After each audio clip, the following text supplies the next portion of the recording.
1597년 다시 일본과의 전쟁이 시작됩니다. 자, 여기서 먼저 알아봐야 될 것은 바로 이순신의 활약입니다. 이순신 하면 여기서 딱 떠오르는 게 바로 명량해전이죠. 지금부터 명량해전에 대해서 좀 얘기를 할까 합니다. 이 명량해전 같은 경우에는 일본에게 크게 이긴 전투인데 이 과정이 좀 중요합니다. 자, 이순신이 아까 얘기를 했던 것처럼 경상도, 충청도, 전라도의 3도 주군 통제사가 되어서 크게 활약하고 있었는데 당시에 도망갔던 선조가 자기보다 이 이순신을 더 좋아하는 그런 백성들의 그 인기 폭발에 굉장히 시기 질투를 한단 말이죠. 그런데 선조한테 첩보가 하나 들어오게 됩니다. 일본군 총사령관이 지금 300여 척의 배를 이끌고 부산 쪽으로 진군할 예정이다. 그래서 이순신 장군, 당신이 배를 이끌고 가서 얘네들을 막아라 라고 명령을 하죠, 선조가. 그런데 이순신은 23전 23승을 하는 이유는 질전투는 하지 않는다는 겁니다. 그런데 이순신이 생각했을 때 이 부산포라고 하는 전투를 하게 되면은 우리 군이 이길 승산이 별로 없는 거예요. 그래서 왕에게 이 명령을 거부합니다. 이 명령을 거부하니까 선조가 그래, 너 잘됐다. 어떻게 왕의 명령을 거부하냐? 이 전쟁 중에 왕의 명령을 거부하는 건 즉각 살인이다, 사형이다 라고 명령을 하고 결국에 삼도수군 통제사였던 이순신을 서울로 압송하게 되죠. 그래서 어떻게 왕의 명령을 거부하는지에 대해서 고문을 철저하게 하게 되고 결국에 이 일본 군대 부대를 막기 위해서 바로 원균이 파견되죠. 원균이 내가 가서 직접 일본 군대를 막아내겠다 라고 하면서 기세등등하게 갔는데 원균도 잘 찾아보니까 이 여기서 싸우면 왜 이순신이 안 됐는지에 대해서 이해를 하게 되죠. 그래서 싸움을 또 거부합니다. 그래서 선조가 어이가 없으니까 행주산성에서 크게 승리했던 조선의 최고 또 사령관이었던 권유를 파견해서 원균 보고 싸우라고 명령을 하죠. 근데 원균이 거부합니다. 그러니까 총사령관이 이 수군 해군 사령관이라고 할까요? 그 사령관은 직접 곤장을 칩니다. 어쩔 수 없이 권율이 이렇게 곤장을 때려서 원균을 공격을 유도하니까 원균도 조선의 모든 배를 이끌고 갑니다. 근데 여기에 물살이 너무 센 거예요.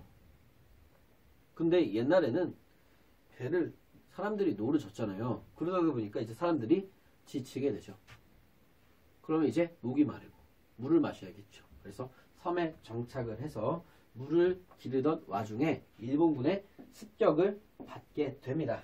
그 일본군의 습격을 받게 되니까 도망갈 수밖에 없었죠. 그 도망가는 조선군이 결국에 칠천량이라고 하는 곳에서 일본에게 무참히 깨진 전투가 바로 칠천량 해전입니다. 이 칠천량 해전에서 조선의 수군 대다수를 잃게 됩니다. 하지만 배설 장군이 12척의 배를 이 피해를 입기 전에 피해 오게 되면서 조선의 수군 12척이 남게 됩니다. 그래서 신에게는 아직 12척의 배가 있어옵니다 라고 하는 말이 바로 이 배설 장군의 12척의 배에서 나왔다 라고 할 수 있습니다. 자, 결국에 이 칠천량기전에서 묵사발로 패배한 이 조선군이 일본군을 막아내기 위해서 결국에 지금 고문을 받고 있던 이순신 장군이 다시 백의종군 하게 됩니다. 다시 내려옵니다. 와서 봤더니 자신이 그렇게 휘황찬란하게 꾸며놓았던 그 수군이 12척만 남아있는 겁니다. 그런데 일본군은 막아내야 했습니다. 선조가 그냥 수군을 버리고 육군과 함께 싸우라고 하는 말에 이순신이 바로 신에게는 아직 12척의 배가 남아있사옵니다 라는 말을 하고 결국에 막으려고 하는데 막으려고 했던 곳이 바로 이 진도에 있는 울돌목이었습니다. 이 진도는 세월호 사건이나 흥왕장의 삼별초의 저항도 있을 정도로 굉장히 이 진도라고 하는 것은 지금은 육지로 연결되어 있지만 굉장히 물살이 세고 좁고 빠른 굉장히 위험한 곳입니다.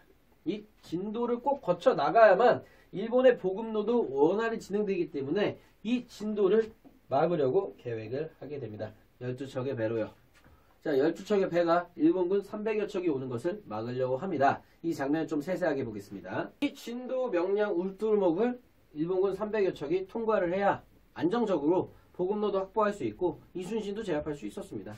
그래서 일본군 300여 척이 이렇게 가려고 하는데 이 진도, 우리나라 서해 남해의 특징이 바로 조수 간만의 차이가 굉장히 크죠. 그래서 이 이순신은 밀물 타이밍에 일본군이 올 걸 예상을 하고 12척의 배를 이렇게 세워놓습니다. 그리고 이 좁은 길을 일본군 배가 300여 척이 동시에 통과할 수 없기 때문에 소수의 배가 이렇게 조그맣게 통과를 하겠죠. 그걸 노려서 이 좁은 입구에 300여 척과 동시에 싸울 수가 없는 거죠, 일본은. 그렇기 때문에 이 지역에 진을 치고 조선은 기다립니다. 그래서 이순신의 배가 앞장서서 12척의 배고 따라오라고 했는데 일본군의 배가 너무나 많고 우리는 이제 질 것 같으니까 이순신의 배만 나가고 일본군 100여 척하고 이제 막 싸우는 거예요. 혼자 30분에서 1시간을 막기 시작합니다. 그런데 이순신은 열심히 싸우고 있는데 뒤에 있던 배들은 지켜만 보고 있는 거예요. 이 모습에 너무나 화가 났겠죠, 이순신은. 그런데 아이러니하게도 이 한 척의 배로 100여 척을 30분에서 1시간 동안 막아냅니다. 이 장면을 보고 있었던 그 부하들은 이 11척의 배를 끌고 옵니다. 여기서 하는 얘기가 바로 필생즉사, 필사즉생. 죽고자 하면 살 것이요, 살고자 하면 죽을 것이요. 이 유명한 말을 하면서 부하들을 하나로 똘똘 뭉쳐서 이 명량이라고 하는 곳에서 막아내기 시작합니다. 진짜 열심히 싸웠겠죠. 그런데 또 이 타이밍에 물이 이제 반대로 바뀌게 됩니다. 물이 반대로 바뀌니까 들어오려고 하는 배도 있는데 지금 물살은 반대이기 때문에 지금 앞에 있는 배랑 뒤에 있는 배랑 막 엉키기 시작하는 거예요. 그래서 이 100여 척의 배, 그 다음에 뒤에 있던 배들이 혼비백산이 되어서 결국 이순신의 배를 이기지 못하고 반파가 엄청나게 많이 되면서 결국 이 전투에서 승리하게 되면서 바로 이 전투가 바로 명량해전이 되겠습니다. 이 명량해전을 통해서 일본군의 진격을 막아낼 수 있었습니다. 하지만 12척의 배였기 때문에 장기적으로 막는 건 불가능했죠. 그래서 이순신의 배는 이 명량에서 승리를 한 이후에 멀리 도망갑니다. 태안반도까지 멀리 도망갑니다.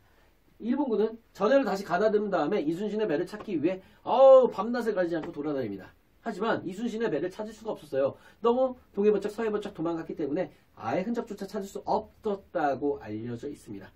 결국에 이순신을 찾지 못한 일본군들은 돌아가야만 했습니다. 하지만 이때 기록을 보면 벌써 11월 달이라 눈이 왔다는 기록이 있어요.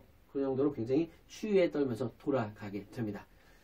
여기에 더불어 일본 내 부대를 이끌었던 도요토미 히데요시가 죽으면서 더 이상 일본군들은 싸울 명분이 없어지게 됩니다. 그래서 이제 조선을 포기하고 돌아가려고 하는데 이 조선의 장군 이순신이 명나라의 장군에게 얘기합니다. 나는 더 이상 일본의 외적들이 쳐들어오는 걸 바라볼 수가 없다. 일본의 싹까지 모두 없애서 우리를 다시 한번 쳐들어오지 못하게 막아야 된다.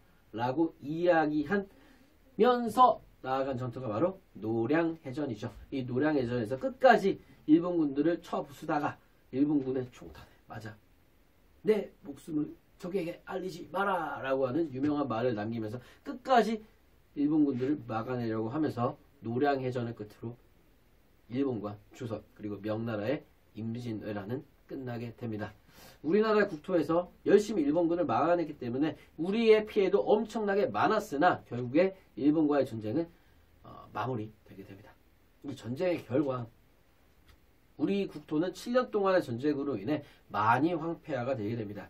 그리고 일본군의 지속적인 투입으로 인해서 경복궁도 불타고 그 다음에 불국사도 불타고 다양한 문화재들이 소실되고 많은 문화재들이 유출되고 그리고 많은 포로들이 일본으로 잡혀가게 됩니다. 그 중에 포로들이 도자기 만드는 사람들 아니면 좀 제작을 잘하는 사람들이 많이 수공업자들이 일본에 포로로 넘겨지면서 일본에는 도자기 산업이 발전하는 계기가 됩니다.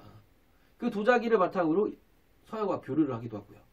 그리고 일본 같은 경우에는 도요토미 히데요시가 죽은 이후에 도쿠가와 이에야스라고 하는 새로운 지도자가 등장해 에도 막부를 구성하면서 도요토미 히데요시의 통일 정국이 끝나고 이제 새로운 막부 체제로 돌아서는 계기가 되기도 합니다. 한편 이 조선을 도와주었던 명나라 같은 경우에는 이 명나라가 이 굉장히 상황이 좋지 않음에도 불구하고 조선을 도와줬단 말이에요. 그래서 너무나 많은 국력 손실이 있었죠. 조선은 이 만력제를 좋아할 수밖에 없죠. 만력제가 자신의 나라가 좋지 않음에도 불구하고 조선을 너무나 사랑해서 도와줬기 때문에 이 조선에서는 만동묘를 지을 정도로 굉장히 만력제를 추모하는 모습을 보여주게 됩니다. 결국에 명나라가 점차 이 임진왜란 이후에 굉장히 쇠퇴하고 주변에 있었던 이민족이었던 여진족이 후금을 건설하면서 명나라의 쇠약기가 벌어지게 되는 과정이 바로 이 조선, 일본, 명나라의 16세기 최대의 전쟁, 바로 임진왜란이었습니다. 감사합니다.